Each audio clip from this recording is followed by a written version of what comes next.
Bonjour à tous et à toutes, dans cette vidéo on va voir le théorème de Bernoulli appliqué à l'hydrostatique. On va rappeler ce que dit le théorème de l'hydrostatique ou la loi de l'hydrostatique.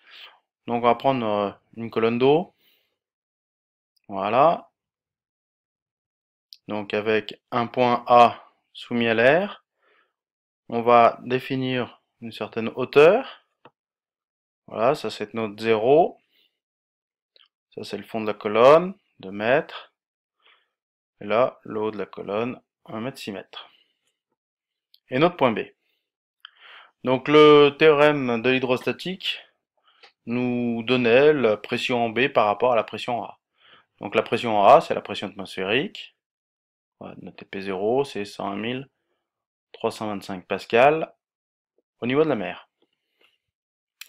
Et le théorème de l'hydrostatique nous disait que la pression en B, c'était la pression en A plus ρg H, enfin delta H, c'est-à-dire HA moins HB,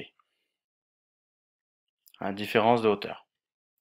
Donc là, ça nous fait 101 325 plus 1000, la masse volumique, fois 9,81 l'accélération de la pesanteur, fois la différence de hauteur, c'est-à-dire 6 moins 2. Alors, au niveau des résultats, donc ça fait 101 325 plus 9810 fois 4. Ça fait 140 565. 140 565 pascal, c'est-à-dire environ 1,4 bar.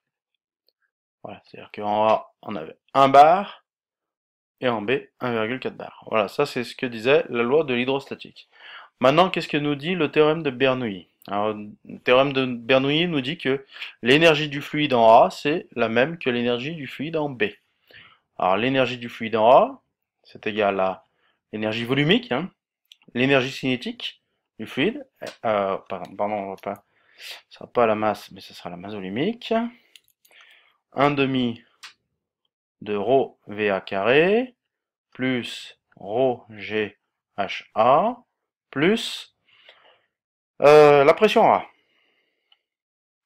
Alors ça, c'est égal à la vitesse est nulle parce que le fluide est statique, donc ce terme est égal à 0, 0, plus la masse volumique 1000, fois l'accélération de la pesanteur, fois la hauteur, 6 mètres, je suis à 6 mètres de hauteur, plus la pression A, c'est-à-dire P0, 101 325.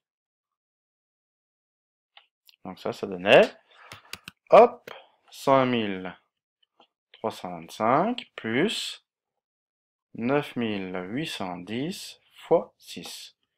160 185. 160 185 pascal. Donc ça, c'est l'énergie, hein, c'est pas la pression, c'est l'énergie du fluide en A.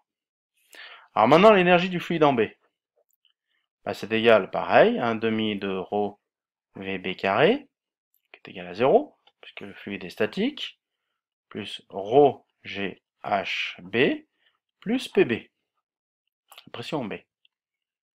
Donc rho GHB, c'est égal, donc là ça me fait 0, plus 1000 fois 9,81 fois la hauteur HB 2, plus PB.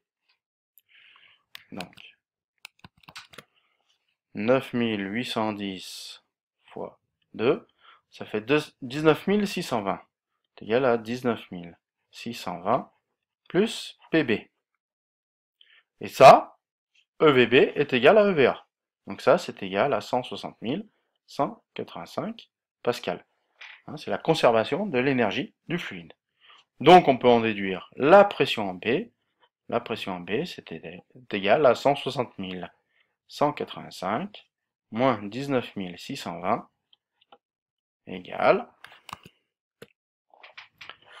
hop, moins, plus 160 185. Oups, 160 185 moins 19 620. 140 565. 140 565 pascal. C'est-à-dire qu'on retrouve exactement le même résultat. Voilà, c'est le résultat qu'on avait trouvé avec la pression, avec le théorème de l'hydrostatique. Hein, donc c'est une application particulière, l'hydrostatique. Le théorème de l'hydrostatique, c'est une application particulière du théorème de Bernoulli. Voilà. Si vous avez des questions par rapport à cette vidéo, n'hésitez pas. Sinon, bonne journée.